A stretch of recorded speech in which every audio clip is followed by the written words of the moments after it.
218 pounds, he is the great Red Ganya.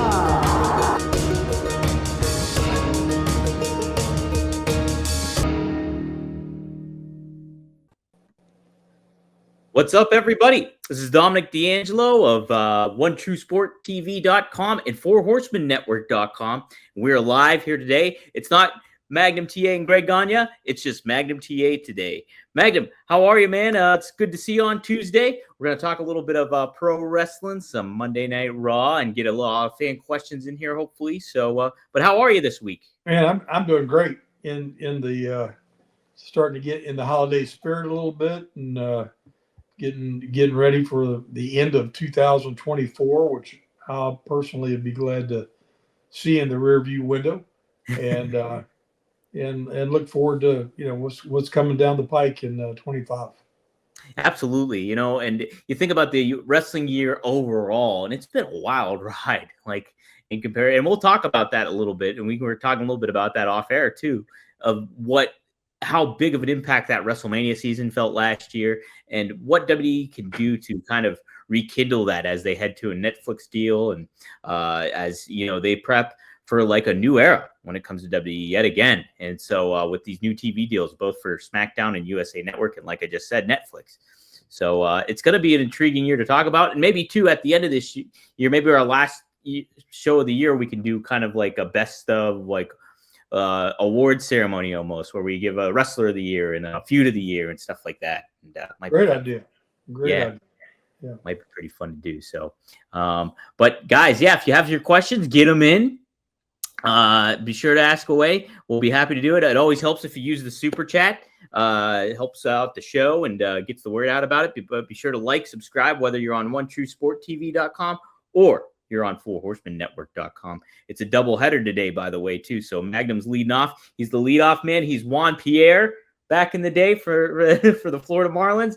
And then we got a cleanup hitter and Arn Anderson coming up here at 6 p.m. So be sure to join them afterwards. But, hey, we're ready to kick it off and maybe hit a double, maybe even a walk-around home run or something like that. I don't know. All right. But Magnum, did want to get your thoughts. You talked about that you saw Raw this past week. What was the biggest takeaway from the episode? And then we'll cover a little bit of we'll go into the dirt a little bit after the fact. Well, I like them developing the storyline with CM Punk and Seth, and because I mean, CM Punk is such a huge player in the game, as is Seth, but because of the history, and then them kind of telling the backstory about Punk helping him out when he was getting started, and kind of looking after him. It sounded like to kind of keep him from being under a whole lot of scrutiny when he was just getting started in the WWE. So it seems like there was a lot of mutual professional respect, but Punk was quick to point out that Rollins had not achieved what he'd been able to achieve in his career, which I thought was kind of poetic, a little bit to kind of beat your own drum a little bit, but it was good to kind of bring all the story out, because Rollins shows such a passionate dislike and disdain that for people that don't know all the backstory and the history, without kind of laying that out and retelling that story, just the sheer dislike, maybe doesn't make sense to everybody. So I think it's good that they've kind of retold that story and laid it out there for everybody to kind of see why there may be some professional jealousy, as well as some legitimate gripes about someone that walked away from from the team, basically, like CM Punk did when he went on this hiatus, but not just walked away, but pretty much ghosted the whole group of people that he'd been doing business with their day to day, and particularly Seth Rollins. So I think it all kind of made a lot more sense to me, and all those things were very logical. So it was a good way to start painting that picture. a couple of questions on that. Do you think this is a feud you can build through to WrestleMania, and maybe ultimately at some point they'll transition off like into their own respective feuds during that time?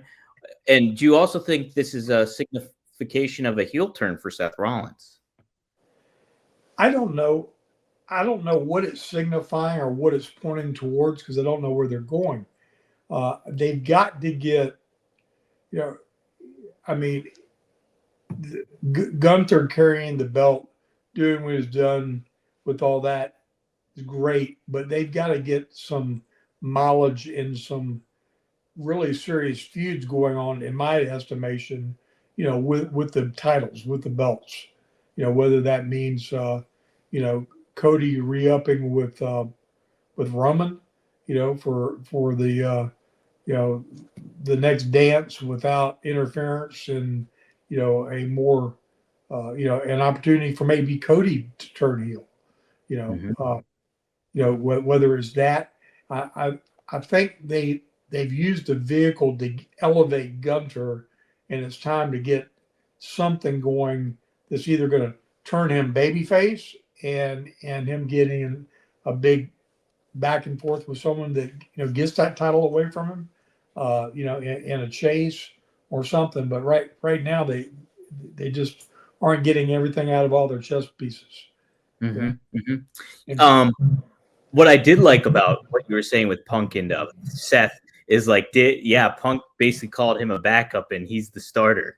And, the thing I like about pro wrestling is when they blur those lines, because if you do take a step back and you look at the bigger picture of pro wrestling as an entity, CM Punk is a bigger star than Seth Rollins. Like, he's just got the name cachet. He's got the big fan base.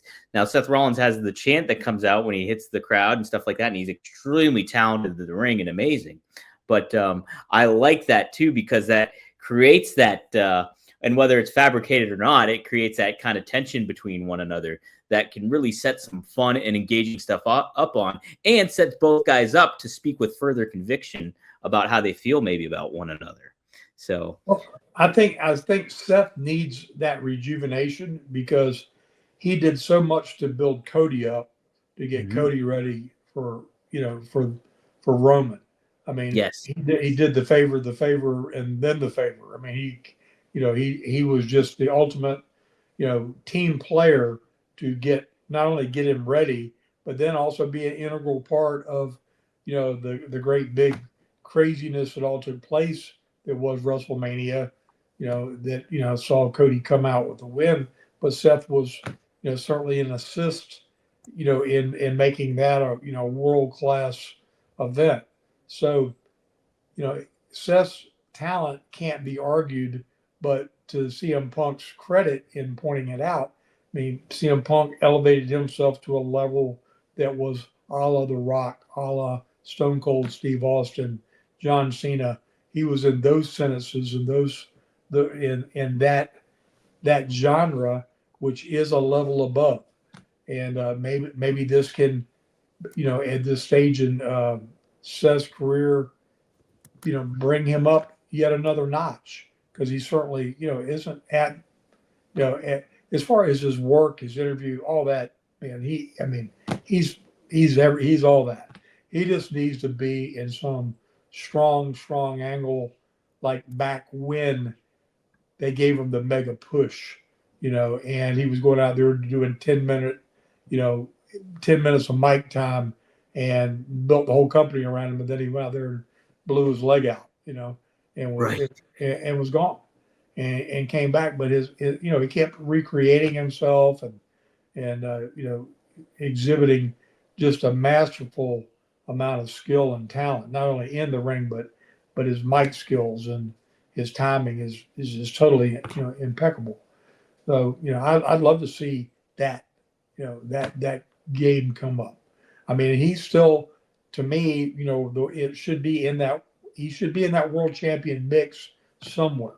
Yeah, I don't know what their plans are with Randy. I don't know what, they still got all these great big bad ball players sitting in the bullpen that we don't know how they're going to use them. Yeah, yeah, absolutely. What was neat too is that exchange that Seth Rollins and Sami Zayn had, and Sami mentioned it. He's like, "You're reminding me of Drew McIntyre when it comes to all this stuff."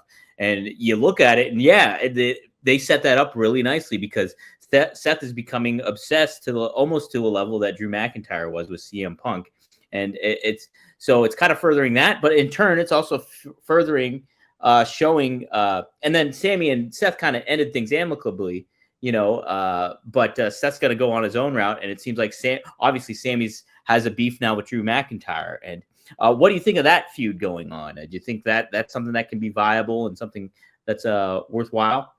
I think Sammy's, again, another guy with so much talent that can go with the right guy in any feud. He's a big player, and he's gonna bring it home. I'm curious to see some twists and turns. It has been maybe a little too predictable for the last so many months, and and it's not that it's stale. It's not that like the women's division is still exciting, and got all kinds of things going on there. Dom's interaction and back and forth in that mix has made that whole thing special. But it's like they've got this A team, but you're still seeing it's still like the A team that you see week in, week out. And you see them 52 weeks a year, and without mixing some little catalyst up in it to stir the pot or get everybody off base. But I mean, as much as I like to see Brock Lesnar back, it's still it's still just taking pull like I said, reaching out, pulling in this great player, and letting him go in there and do his thing. We just need some new blood that's hungry and can get in there and just change the chemistry up a little bit. To me, is the way I see it. Because as a fan, it's not that the matches aren't good. It's just who you're out there watching and do it, and what's going to capture your imagination again. And I think it's going to take something pretty radical to turn this thing into the interest game that they were able to create before WrestleMania. And frankly, though it all went 180 degrees out of what they thought, it's going to be really hard to recapture that input of The Rock and the mega superstar he is, and his hand and all that, even though they completely, called an audible and changed everything around at the last minute and made some really magical stuff out of it. Yeah, I don't know what will equal that kind of impact. Even with John Cena doing the John Cena last hurrah tour, that is still not the same thing. Do you think the fact that they're in Las Vegas for WrestleMania season kind of helps elevate it, though? I mean, Philly's obviously a big city and stuff like that, but Vegas has the glitz, the glam, and then you got the UFC there, so that's under the umbrella of the TKO and just a lot of different stuff coming on. Do you think that kind of will help perpetuate? I agree with you, though. I think they do need something to give it a little bit more bite than because it was so raised up to such a high level, it being like a significant number in WrestleMania 40, and then you have The Rock being in the mix and really going all in as a character, building towards a story, for the season. So, but yeah, what do you think about it just being in Vegas, and is that elevate the stakes for you think? It does, and of course, they've got the UFC, connection there, and all the stuff with that training center there too. There's got to be something outside the box, outside the norm, outside of what we as fans and halfway smart people can predict, because it can't be predictable. Mm-hmm. It's got to be something happen unpredictable. Look like something that looks like I mean, as goofy as all of it was, I mean, the ups and downs with McMahon going out this year. I mean, they've had real dramas, real things happen that people like, man, well, some are cheering and glad, the dinosaur's out. Some are going, well, it had a little different feel when he still had his, touch on it, and so, I mean, it's bringing out a host of different armchair quarterback guessing the woulda, shoulda, couldas, why, maybe they made some mistakes. And, I firmly believe Hunter and that whole creative team has got something up their sleeve major. They're probably chomping at the bit and want to pull a trigger that they just can't pull because they have a reason and a strategy. And, I just have to think the month of January is going to explode their business somehow. Something really, major is going to take place. Don't know what it is. Excited to watch like everybody else, but they need something. Well, from what I've been able to gather, I hear some things are very hush hush when it comes to some things. So I think you're on point with that, Magnum. So it should be, I think they got to have something in their holster where it's just like, oh, they know this is such a big new time for them. And plus, being in Vegas and stuff like that, they're going to really elevate the game to make sure that, everything is all on point and run on 10 cylinders. Because I think, there was some reports that The Rock is not tentatively planned right now for WrestleMania. I kind of don't necessarily subscribe to that. I think him being on the board of directors and what the value of having him there after last year, he's going to be, I think he's going to play a part in this for sure once the time comes, because The Rock will do what he's going to want to do, right? I mean, well, you would think, but somebody of that stature and that many obligations and that many projects going on and things. I mean, frankly, I find it remarkable that he's had the freedom to do the things that he has. Because I can imagine a studio who's got, millions of dollars invested in various projects that he's part of, just cringes at the thought of something going wrong and him being, out or not be able to make the shoot dates or whatever. Because, I mean, he's basically a walking $1 billion franchise, but it's very pressuresome because it's not, he doesn't own, a Fortune 500 company. He is the Fortune 500 company. Yeah, it's true.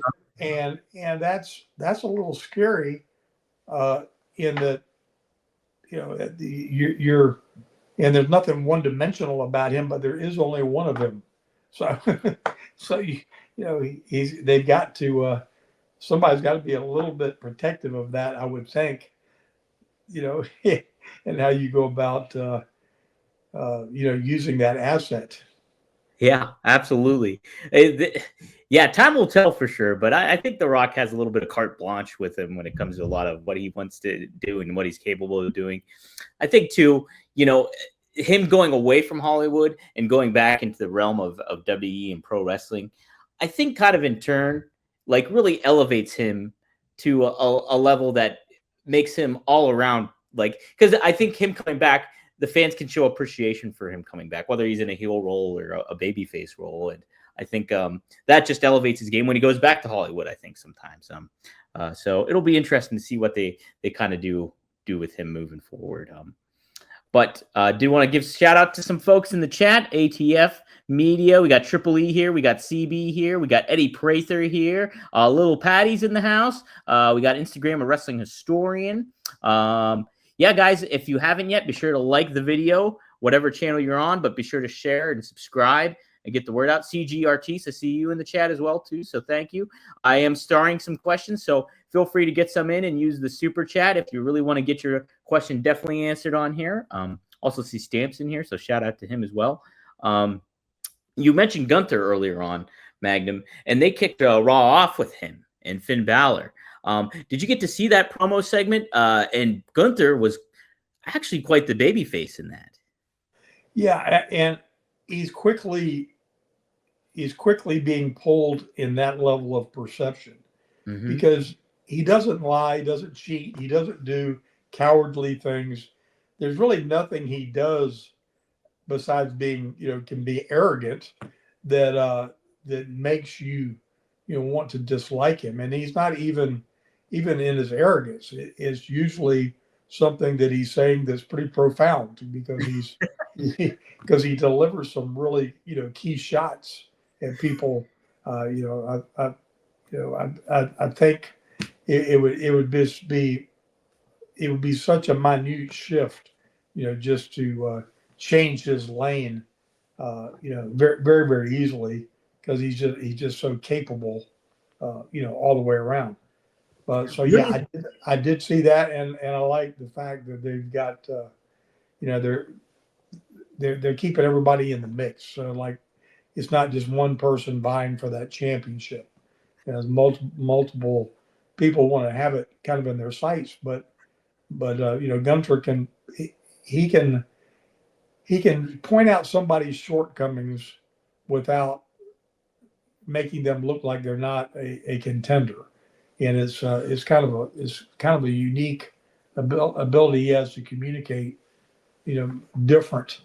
I'm trying to think of the past who had his persona, but honestly, he's done something that's so unique that's really, it's not a redo of somebody. He's just made Gunter into a very credible, real, believable guy that, just that sheer persona can't help but make him a favorite at some point in time. Yeah. Do you think?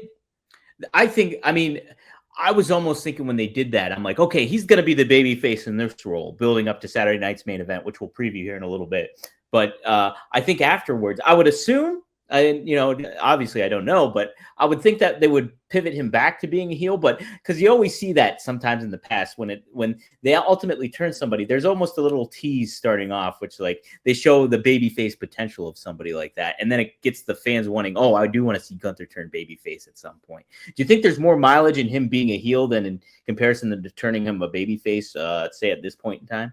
I think he's so good it doesn't really matter, to be Okay. honest. Like somebody like Braun Breaker, Mm-hmm. you have to be more thoughtful of, how you use that personality, Mm-hmm. and because he's explosive, dynamic, and reminds me, a lot of his his dad and his uncle. When they started out, they were explosive and dynamic and all these things, but it took them years, to get things polished to be able to have the whole package. But if you protected, how you use them, they were big box office, and he's a lot in that kind of in that same role, and whereas Gunter is just, he's like watching an old season pro, and I'm sure, I mean, he's obviously been working for years, but he reminds you of a 20-year veteran. Oh my gosh, yeah. He's just so smooth, and there's no, I've never seen him in any situation in the ring, even when he was in there with Cody, and even the way Cody went over, it still didn't take anything away.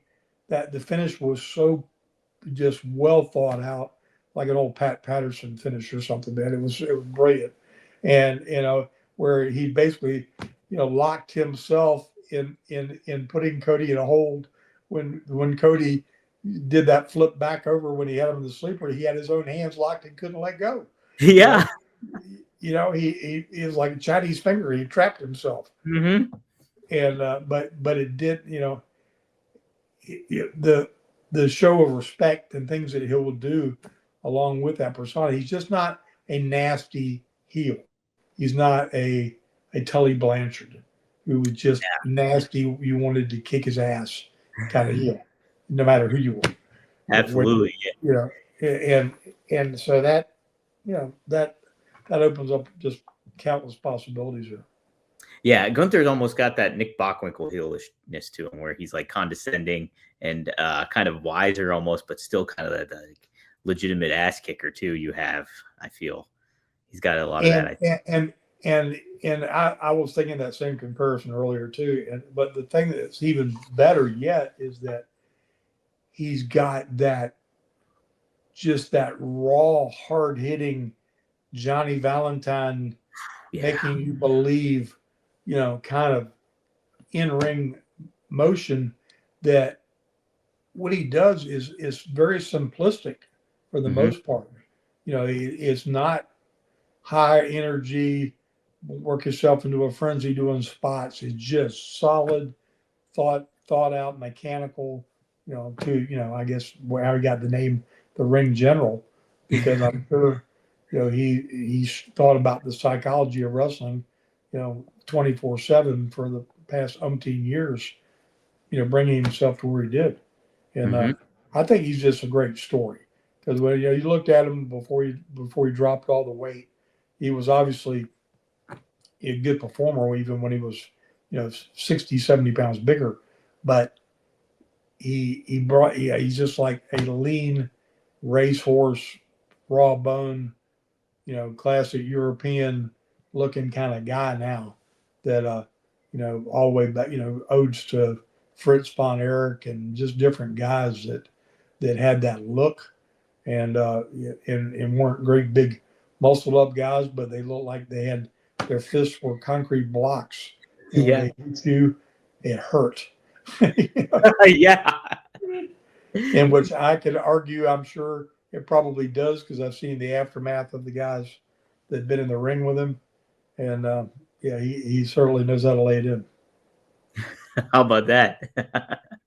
Man, yeah, he's got that legitimacy to him, and it's he doesn't have the physique of what you would think of your typical pro wrestler, but he's got that. Well, even his protege, the Kaiser, yeah. I mean, he's more fit looking and athletic looking and tone wise, but Gunther is just I mean, it takes you back to the day of the prize fighters and the Jack Dempseys and the guys that you just really believe could take your head off, and like they could. So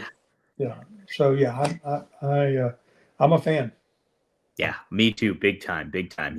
He changes the game, I think, in a lot of ways of how pro wrestling is perceived. And it's just a refreshing callback to what wrestling was too, I think, is him just being there. And CV. The other thing from last night, before I forget. Yeah. I was so glad to see how well that tag match was done with Uncle Howdy and the whole flipping cast of thousands, it seemed like, were involved in that thing. But that was as well done a segment and match with that many different guys, and the finish and the way they did the whole thing with Paul Ellering in the end of it, and the powder and I mean, they just brought all the elements together. And I mean, there was a lot of big men in that ring at one time. Oh yeah, there was.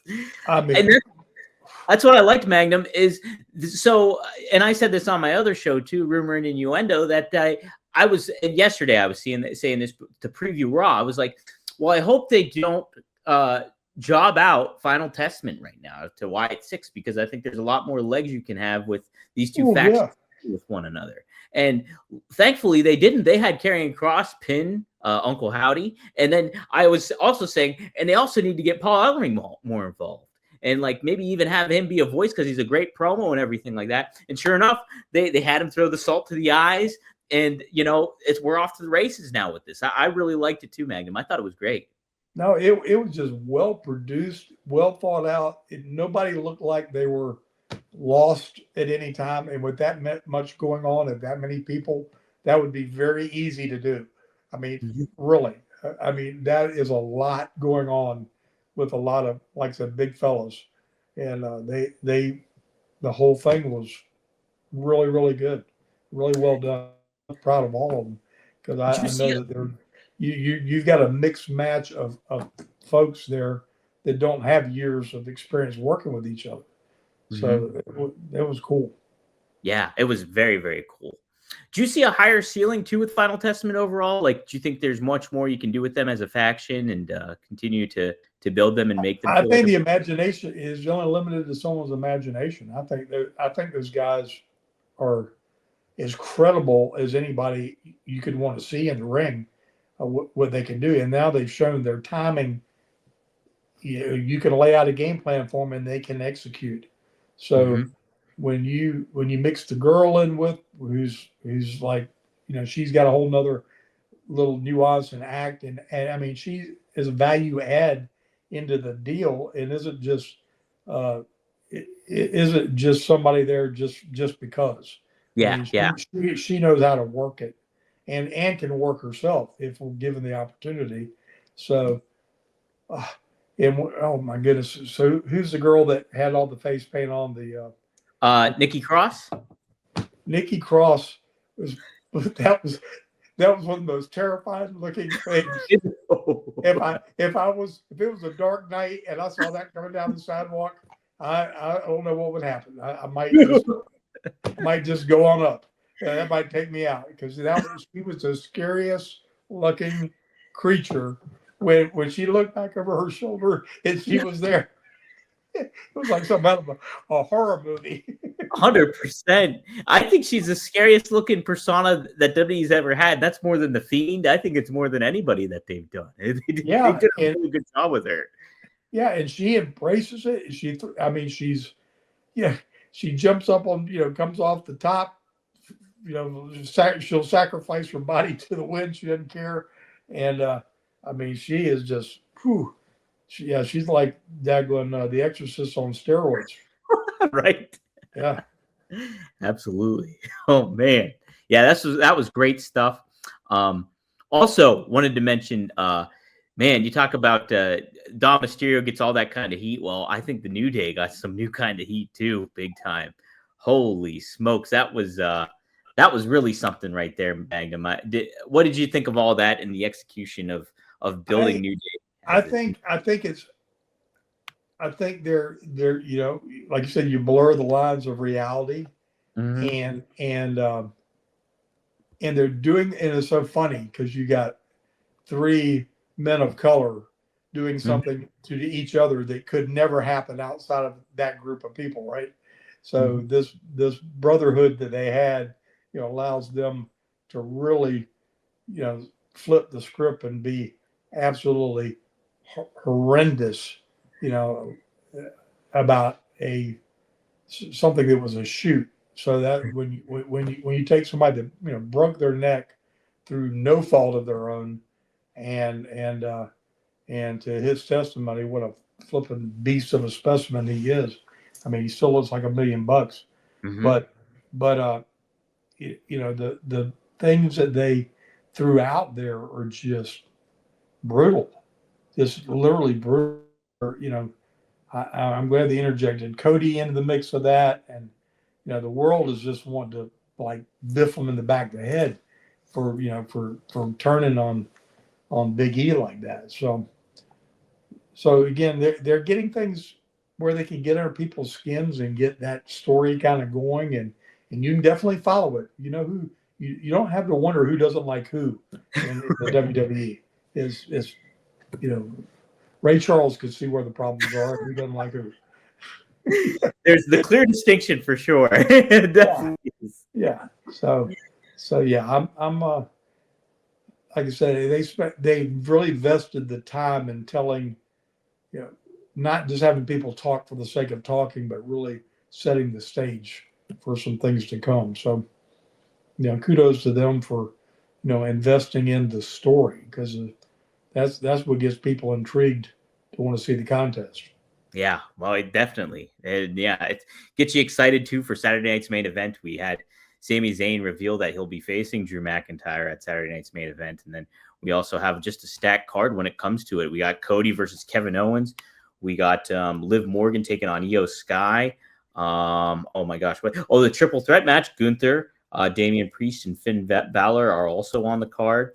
It should be a very exciting thing. I love I'm a sucker for nostalgia. I think the millennial generation is always a sucker for nostalgia. So I think it's going to be a really, really good card. Are you pretty? Well, how do you feel about? We know Greg's thoughts on Jesse Ventura, but I kind of wanted to get your thoughts on Jesse Ventura. What do you think of him as a persona and I a think character? I think he's a flipping genius, is what I think he is. I worked with him in WCW. Mm-hmm. I helped negotiate his contract to get him in and get him on air, and he's just one of the most brilliant, creative people you could ever want to be around. And that air about him is not something he has to try to do. I mean, that's Jesse, and it's something that's a skill. So I mean, I'm really looking forward to seeing him. I guarantee you, if they put him in the right light with the headpiece on and the whole deal, that he will pick right up where he left off and be like just flashing back in time. I mean, he is just that good. So yeah, I think that's really cool. I mean, Greg called it, and we called it on here that he was going to be part of that thing, and well, should he be? Yeah, absolutely. It's gonna be a real fun time. Yes, I can only imagine the comments he'll make probably towards Cody and Dusty and stuff like that during that match. He'll have some stuff that he can have some fun with. So I wonder too if he'll be on the call for the whole show, or if they'll just pick and choose the moments where he's there. It'll be interesting to see how they lay that out, I think. Nothing would surprise me. I know they'll have to have a choker chain on him, or he'll be like picking up the cell phone and calling Vince. Oh yeah, right. He'll get one last shot in. That's it. Yeah, one last shot at it, but that definitely, you could definitely see that happening. Yeah. Yeah, that it's going to be a blast, Magnum, on NBC at Saturday at 8 p.m. What do you think's going to happen? Do you think anything unexpected will happen? You were talking about how they have to really maybe change the game up a little bit to hype things up for WrestleMania. Is Kevin Owens taking on Cody Rhodes for that WWE Championship? You would think Cody would win it, but if they really wanted to shake things up, could you put the title on Kevin Owens right now and tell a good story that way? Oh, you could tell an amazing story that way. Are the merchandising people going to let that happen? Probably not. That's a great point. Yep. I mean, it's all at the end of the day about money and the whole deal. But if they don't do something, if that's just a really good show, it's just really entertaining, and they don't do something, they will have shot themselves in the foot, I think. Yeah. Because then it'll be, oh well, it was just nostalgic, blah blah blah blah blah. So they should have millions of eyes on. I can't even imagine the viewership something like that has a potential to draw. It's got to be insane. I mean, how many years has it been since? Oh man, that's a good question. I'm trying to think if they did, like, they reprised it at all throughout the years. I think maybe once or twice, maybe, but it's been a long, long time. If you're really going back, like probably like 30 something years ago, if that longer, not longer, right? I think you're right. So again, every time you have that many eyes on, you got a chance. You got a chance to do something. Yeah, I mean, it's not just it's safe and we just got these people. If you want to get them, let them walk out there talking about the where are they going or what are they doing? I can't believe they did that. You got to have one moment during that show where they just go, holy crap! I cannot believe they just did that. Right. Another match too we'll have on top is we'll be crowning an inaugural Women's United States champion. It's going to be either Bayley or Chelsea Green going up against Michin or Tiffany Stratton. So it'll be very cool to see what they do with that. I could see it going on either Chelsea Green or Tiffany Stratton. Bayley too, but I would think maybe more so Chelsea Green's been really cultivating a good kind of underground fan base in certain ways that might help her out a little bit. I don't know though. It would definitely boost Chelsea, but my money's on Tiffany. Yeah. For the simple fact to continue the story because they could make that women's U.S. title very a la what the U.S. title was in the NWA, and make it really shine and truly where that that person really is like the next in line for the world title, and everybody's looking at Tiffany as a future world champion. That's why they did the Money in the Bank stuff and all the things they've done. So, logically, that she would be the one that I would probably give the nod to, just to bring her up even more, because her momentum's good. She's as good on camera as any new girl from the last 20 years. Hat tip to Greg for that. Yeah. No, I mean, and somebody had to give her a chance. But really, she needs to tip her own hat, because you're not successful at all the things that she was successful at prior to wrestling, and then put your focus on that, and I mean, literally like a rocket to the top. She didn't take baby steps. She just started hurtling, right? And has continued to improve her product, month in and month out. So they really can't go wrong. That women's side is just so strong. There's Isn't so many girls there that are just real. I mean, really have the whole package. It's not like, I thought Liv Morgan in the beginning. I didn't really I didn't know all the potential that she really had. But for someone that just has a look and kind of looks like that, that it girl kind of deal, but can do everything she does with that, it looks so just determined and precise that she's just a different breed. I mean, she really is not like any. I can't even point to anybody in going back in time that worked like she works, and just has kind of got that look. Because I mean, there's been Trish, obviously, megastar, Hall of Famer, unbelievable look, part of the Attitude Era and all those things. But Trish's work compared to Liv's in terms of that credibility and timing and believability are two different levels. I mean, they've taken the game up to a whole different level of expectation. Yeah, she definitely has. And I think you make a great point too, is like she fits right into that mold of what builds to and adds to that women's division. And like what she's doing with Judgment Day and Dom, and just the manipulation, kind of like JR's Jezebel thing. She really fits that to a T at the time, and I think is doing a really great job with it. Yeah, I agree. So no, the women's division is stacked, and I mean, like, and when I get a chance to take a gander at the gals down in NXT, it's like, man, they have such a plethora of talent on that side of the wrestling ring. It's going to be really cool to see how that all pans out. But yeah, Tiffany's definitely could be a surefire bet for that the inaugural championship. I think that would be a great move too. So really, really good stuff. All right, we'll take a couple fan questions here before we close on out. Start a few. So let's see where we're gonna go here. We will start with here's a good one. Eddie Prather. Question for Dom and Magnum. What do you think of the potential of Obafemi? Have you seen anything of Obafemi, Magnum? What he's that presence down in NXT? Holy smokes.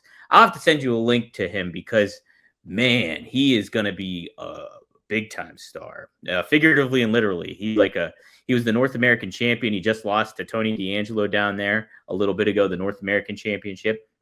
But he's got like a look, a presence, a charisma. He's definitely somebody to keep tabs on for sure. So I'll check him out. Yeah, definitely. He's got the pedigree for sure. Yeah, so good question, Eddie. Yeah, but I'm with you. I think he's got a lot of potential. Um, last week, Arn on his show was asked about working with Kamala. Did you ever work with Kamala? Sweet Cherry Bill wants to know. Oh my goodness, yeah, yeah. This little thing called the Great American Bash, the first one. Oh, yeah. The first one we did with here at the Memorial Stadium in Charlotte. I worked with Kamala in I think we had about 19,000 people out there, outdoor setting, and he was the way he could move for somebody his size was phenomenal. And so obviously I was working with him on his way kind of out of Mid-South and out of world class on his way to go up to work for the WWE. And it was so funny because of course Dusty, had envisioned what he wanted to happen, and Skandar Akbar was Kamala's manager at the time, and so they didn't want to do the favor right in the middle with the belly to belly. So because he didn't want to mess up his momentum what he was doing or what he was about to do. So Dusty said, "Oh, that's okay, baby. We do a DQ and da da da." And he said, "But after it's all over with, do you mind if we just do this?" So we had this match, and it was solid, it was believable, and we get the DQ part in, but my hand has never been raised yet, and we have an aftermath where I throw him in on a belly to belly suplex, and so the pop on the end of it, we got everything that Dusty wanted to take place in it. And, as far as in the record books, he didn't have to look like he did the favor right in the middle of the ring, 1, 2, 3, but it all had the same effect. So it was pretty funny at the end of the day. I only had that happen a few times, but I always remember that. Matter of fact, he and I years later were out to eat somewhere up in Baltimore or something. We were laughing about that story. It was kind of funny. Arn was talking about him and working with him, and so early on, in Mid-South, where Bill Watts gave him the opportunity, gave Arn the opportunity, saying, "Hey, you're going to be an underneath guy," and sure enough, he had to work against Kamala, and he talked about how it was working against him, and it was a testament to what you just said. It's like he was great in the ring and how fast he could move and everything like that. And when he got splashed, he's like, "Oh, I felt it." But I wouldn't say that it was devastating or anything like that, because Kamala knew what he was doing in the ring. So it's yeah. I mean, yeah. I mean, he could jump up in the air and do the splits in the air and touch his feet with both hands. And I mean, he's 360, 380 pounds or something. I mean, he's something crazy size, but he was. I mean that gimmick was absolutely perfect for him. Yeah, that's where I met Arn. Yeah, I met Arn when I think I was a North American champion or something, and he was just coming in doing as the enhancement guys on the show, and then we end up in working for the Crockett's together, and part of things that were beyond epic. Man, yes, 100% on that. You ain't lying there. All right, let's take a couple more questions. Instagram, a wrestling historian, says, "What was the trick to keeping Tully Blanchard's eye safe in the I Quit match finish? Thanks in advance." There was no trick. I just didn't kill him. I mean, I mean, I know that I had my left hand on his head, and really the edge of that stake was resting on my own hand. Yeah. And it wasn't anything. I mean, we didn't know that was going to be the gimmick. I mean, we didn't know what we were going to have.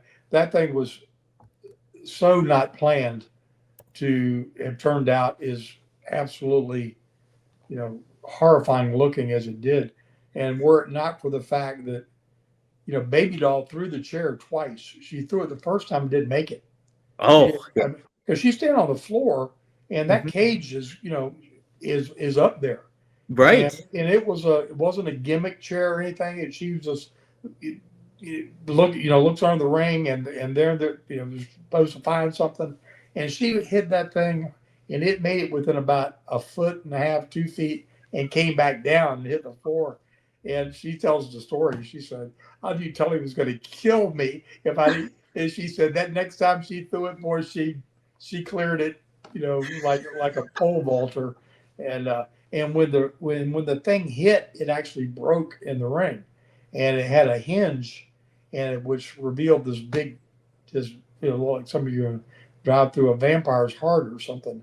And so it just it worked out good. But we had both used different gimmicks throughout our careers and our different matches we did together. So it was no different than using anything. You just you could have your hand right there, like you're just holding his head still, and not even be touching him, and it looked like you're gouging his eyeball out. Right. Yeah. It's the smoke and mirrors trick of it all. Yeah. Who would you say is your most? I won't say maybe your favorite opponent, but maybe your most like complimentary opponent in the ring. Who meshed with you the best? Would you say? I would say probably Tully. Yeah. Because though I had memorable feuds with with Flair, and of course the best of 7 with Nikita, and with Wally McDaniels, and Butch Reed, Mr. Wrestling 2, all those singles deals. But Tully was like about 20 pounds lighter than me, and was so in shape that he could just go at a pace that was almost inhuman. And to be able to stay with him as he was feeding you, and taking bumps and flying, and even during the heat and out on the floor and bending it out, he was just the perfect the perfect partner, size wise and everything else. Because I could manhandle him pretty easily, just from a size perspective. I remember in the I Quit match, I picked him up for a press slam, and I swear I felt like I picked up a 50-pound sack of potatoes. It didn't feel any heavier than that.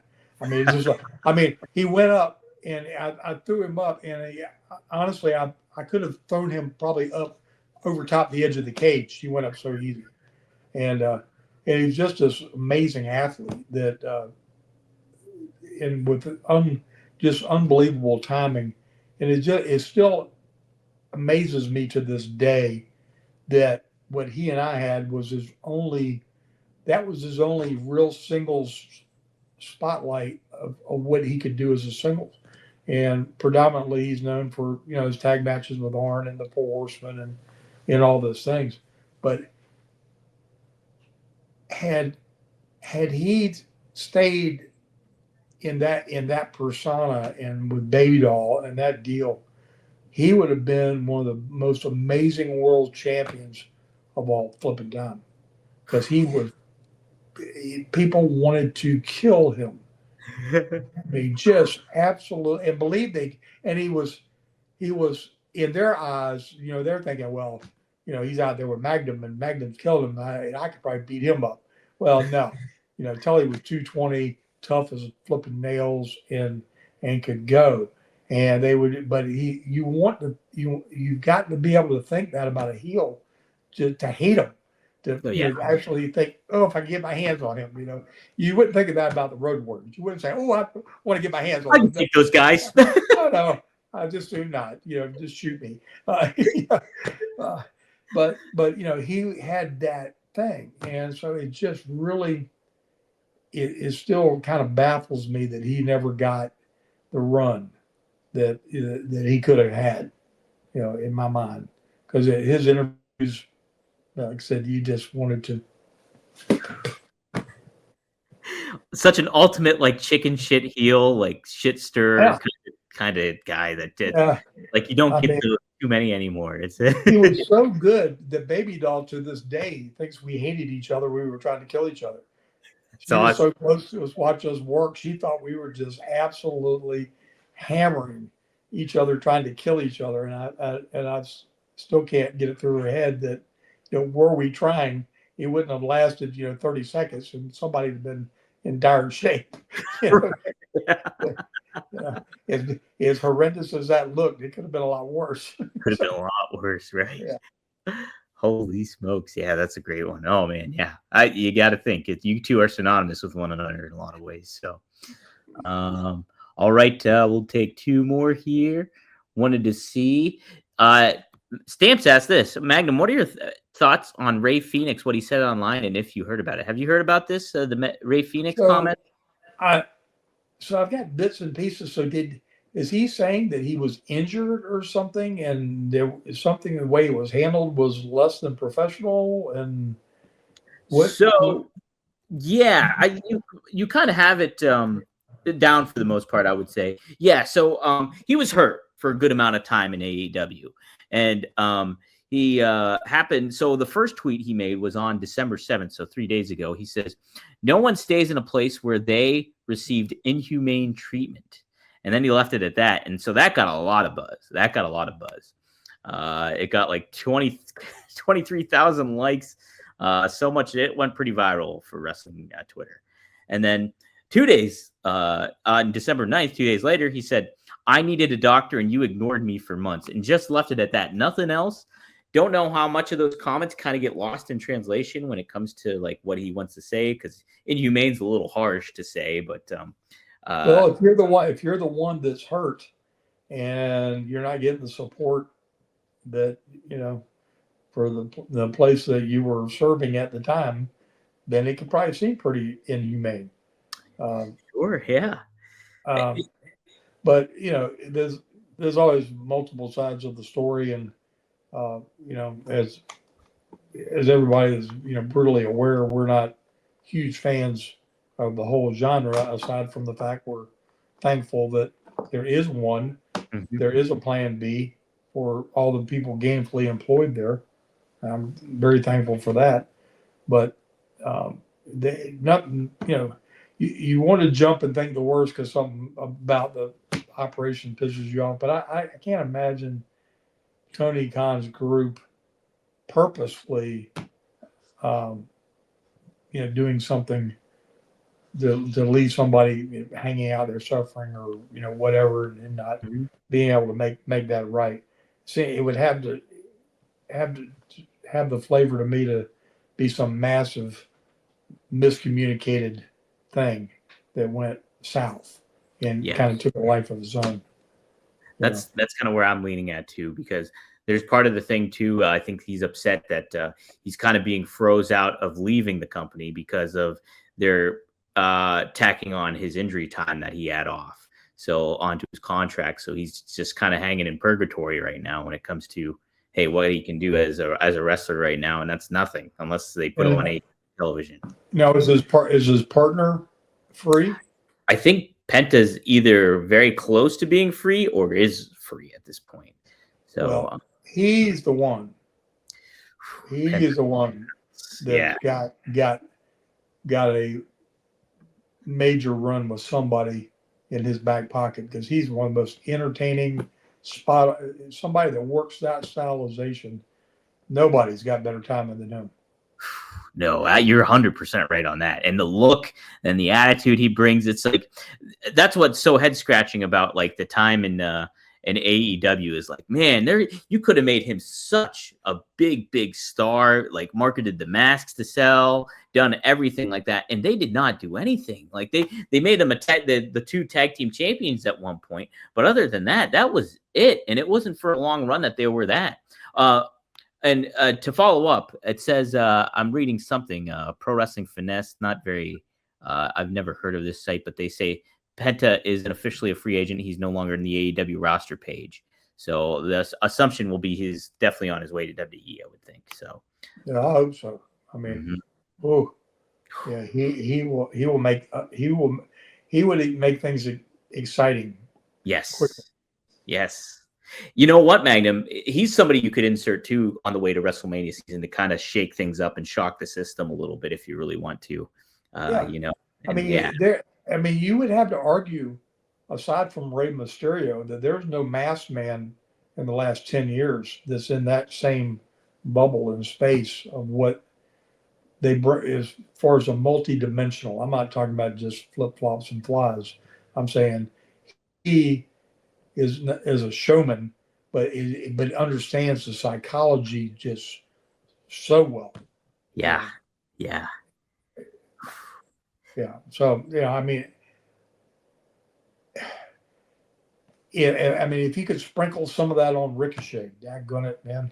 If they could just, but they haven't been able to do it for anybody else. So why would we think they're gonna do it there? But you can't help but wish. That's the head scratching thing too. Is like, so they got Ricochet. He's such a fresh, hot talent. There's so much potential you can really use with him and have him do what he wasn't necessarily maybe in the realm of doing in WWE when it came to his athleticism and skill set. But they've been jobbing him out, and they haven't been using him like on a weekly basis. He's a factor, but he's not that big of a factor, and he just feels like another guy on the roster at this point in time. It's very and to that point, they got a whole bunch of guys that can do just that stuff, and if you got a whole army of them, then to make yourself unique, your personality's got to be the thing to take you to that other level.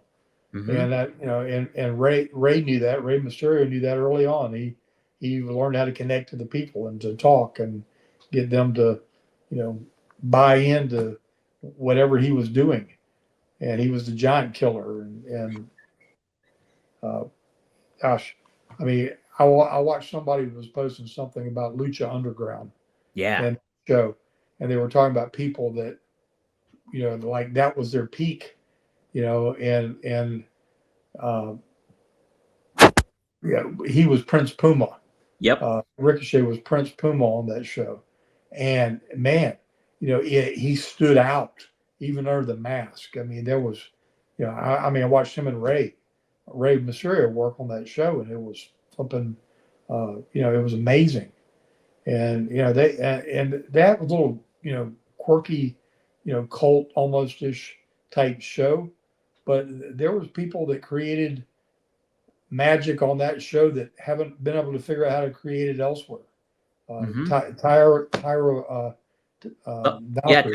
Yeah. I mean, you couldn't keep your eyes off her on that show, and she just had this look, this vibe, this thing. Now she's recreating it now. If you want, but she's not getting the airtime on the main event to be able to see it. It's so upsetting because I love her a lot. I think she's one of the top women wrestlers like out there, really, as a persona and capability and stuff. 100%. She just float. They don't use her at all in AEW. I sometimes forget she's on the AEW roster. It's so aggravating. It's so aggravating. So, oh man. So anyway, that's the same story, different day. But I will follow the drama with the luchadors and see where they end up and what ends up happening there. Because again, both those guys are talented, but Penta, he's top notch stuff. Magnum, did you want to say anything? Any updates on Power Town you want to give, or anything in that regard when it comes to? We're kind of like the WWE with Netflix. We're biting our tongue and hanging on and trying to get into the new year. The Myers and Cardona tag team, or not tag team, but duo box that we did is actually about to hit the waters from China and head this way, followed by Remco's, our first run of Remco's. And, we've got product line basically hitting for the first 4 months of the year. But we've got what will be our biggest group that we have done thus far coming up to be announced sometime in January. And we're well into all the development work and all that kind of things. But we're just waiting to announce because we want to put some product in some people's hands. and let them see some more of our new stuff before we unveil the next generation of what we're doing. Well, it's exciting stuff.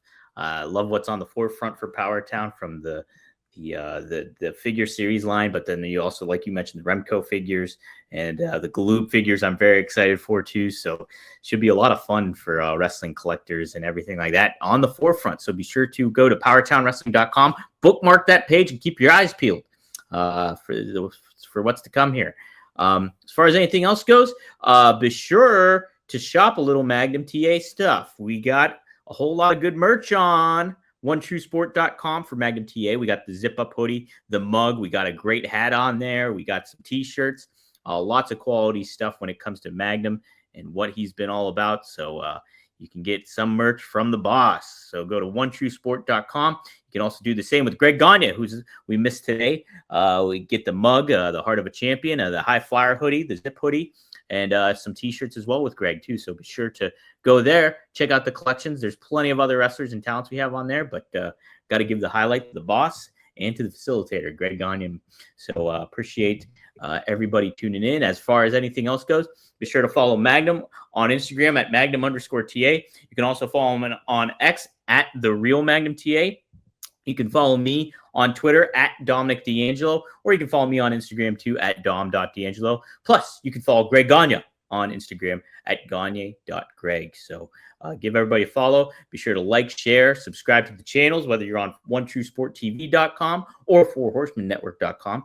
And on top of that, be sure to give us 5 stars. Type 4 Horseman Network on your podcast feed of choice. You'll not only get Magnum TA and Greg Gagne, but you will get Arn Anderson. And we drop those every week too, the new episodes every week. So be sure to help and support the show in that regard too. So, hey, Magnum, this was fun. We sure miss Greg, but it's good to chop it up with you as well too, and get your insight on everything too as well. So thanks for joining me today, Magnum.